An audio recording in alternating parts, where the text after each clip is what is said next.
नमस्कार सनातन धर्म प्रेमियों, जय श्री राम, जय श्री कृष्णा, जय सनातन।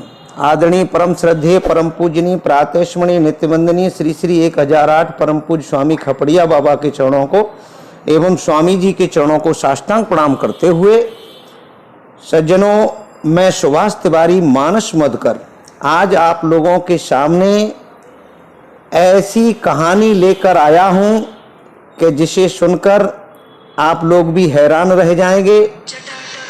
महामंत्र को परमाणु बम कैसे कहा है और ये कलयुग के लिए परमाणु बम वास्तविक है।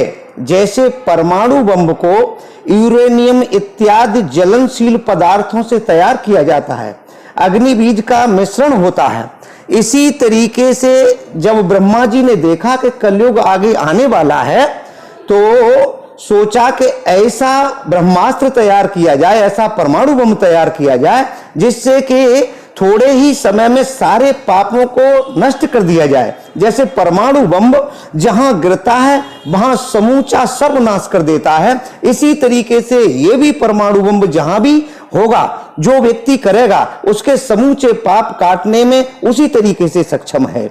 सज्जनों, ये महामंत्र हरे राम राम राम हरे हरे, हरे कृष्ण कृष्ण कृष्ण हरे हरे, ये यजुर्वेद की दो शाखाएं, एक शुक्ल यजुर्वेद, दूसरा है कृष्ण यजुर्वेद।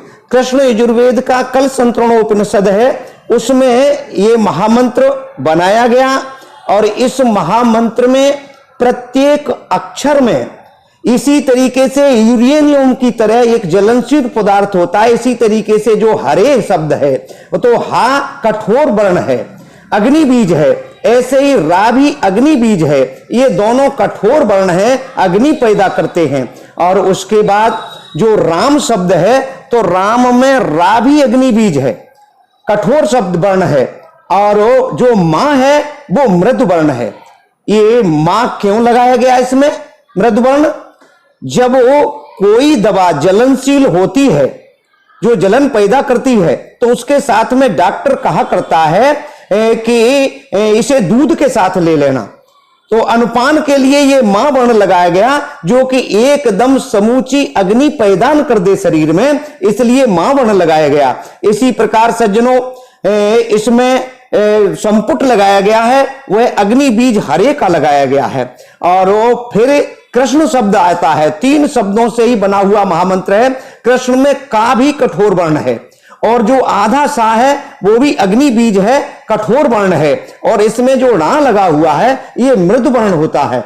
और वो मृद वर्ण इसीलिए कि जब ये जाएगा और वो जाकर के अग्नि पैदा करेगा, पाप को जलाएगा, और जब पाप को जलाएगा तो कहीं अग्नि अधिक न पैदा हो जाए, इसलिए णा शब्द लगा हुआ है इसमें, जो मृद वर्ण है, जो शांति प्रदान करता है शरीर में जाकर के, अंत आत्मा में जाकर के हमें शांति प्रदान करेगा। इसी प्रकार से ये तीनों ही मिला करके एक ब्रह्मास्त्र तैयार किया गया, एक परमाणु बम तैयार किया गया कि इसे जैसे ही लोग जाप करेंगे, इसका कीर्तन करेंगे, गाएंगे और इसको ठीक तरीके से करेंगे तो ये समूचे पाप काटने में सक्षम है, सब कुछ देने में सक्षम है। और सज्जनों, उदाहरणार्थ एक जिस समय 1965 में हमारे देश के लाल बहादुर शास्त्री प्रधानमंत्री थे, उस समय पर पाकिस्तान ने हम पर आक्रमण किया और उस आक्रमण में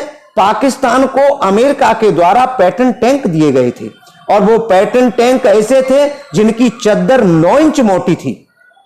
9 इंच मोटी चद्दर को उस समय कोई अस्त्र शस्त्र ऐसा नहीं था जो उसे भेद सकता था।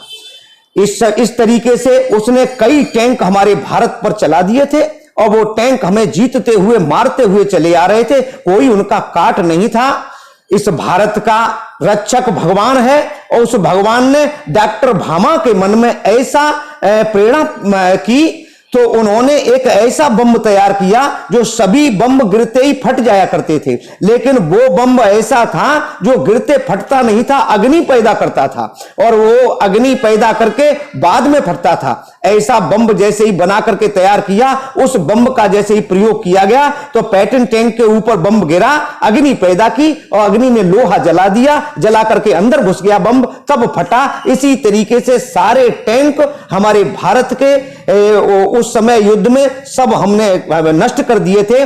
उन्हीं में से एक दो टैंक आज भी दिल्ली के म्यूजियम में रखा हुआ है, जो कोई देख सकता है। सज्जनों, इसी तरीके से ये भी एक ऐसा बनाया गया है परमाणु बम के इस महामंत्र के माध्यम से जहां पर भी आप इसका जाप करेंगे, जहां पर इसका प्रयोग करेंगे, वहां पर हमें सफलता मिलेगी, सारे पाप काटने में नष्ट हो जाएगा।